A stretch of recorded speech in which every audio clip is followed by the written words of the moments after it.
இந்த viral speaker cleaning trick உண்மையா? உங்க ₹1,00,000 போன் காலி ஆகிறதுக்குள்ள இத பாருங்க. ஒரு பிரீமியம் ஐபோனை வச்சு இந்த டெஸ்டா நாமளே செஞ்சு பார்ப்போம்.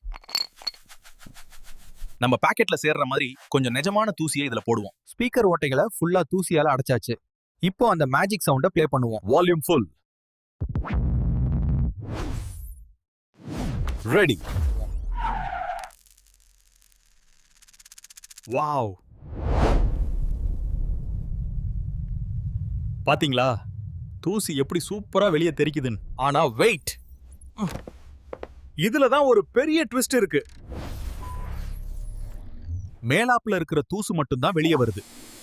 உள்ள இருக்கிற ஒட்டுன குப்பை அப்படியே தான் இருக்கு. இதுக்கு பின்னாடி இருக்கிற சயின்ஸ் ரொம்ப சிம்பிள்.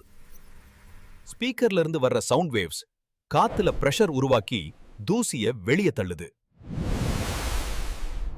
குறிப்பா 30ல இருந்து 300 ஹெட் சவுண்ட் தான் இந்த வைப்ரேஷனை உருவாக்குது. இது நம்ம கார் ஸ்பீக்கர்ல வர்ற ஹெவி பேஸ் எஃபெக்ட் மாதிரி தான்.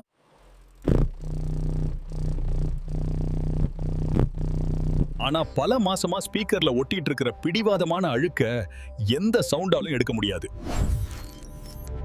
நீங்க என்னதான் ஸ்பீக்கரை அலற விட்டாலும் இந்த அழுக்கு அசையவே அசையாது. இதுவே தண்ணி பட்டு அழுக்கா இருந்தா சவுண்ட் வச்சா அந்த சேறு இன்னும் உள்ளதான் போகும். டேஞ்சர். ஃபிளாக்ஷிப் போன் வச்சிருக்கீங்களா? இந்த மாதிரி ட்ரிக்ஸ் எல்லாம் வேணாம். சரியான முறை இதுதான். ஒரு சாஃப்டான பிரஷ் வச்சு மெதுவா க்ளீன் பண்ணுங்க. அதுதான் உங்க போனுக்கு சேஃப். தயவு செஞ்சு ஊசி பின்னுன்னு எதையும் உள்ள விட்டு நோண்டாதீங்க. வாட்டர் ரெசிஸ்டன்ஸ் காலி ஆகிடும். இந்த சவுண்ட் ட்ரிக் லேசான புது தூசுக்கு மட்டும்தான் ஒர்க் ஆகும். உஷாரா இருங்க. உங்க பிரீமியம் போனை பத்திரமா பாத்துக்க நம்ம சேனலை சப்ஸ்கிரைப் பண்ணிட்டு ஒரு லைக் தட்டுங்க. போன் க்ளீன் ஆயிடுச்சு. ஆனா என் ரூம் அடுத்த வீடியோல பாப்போம்.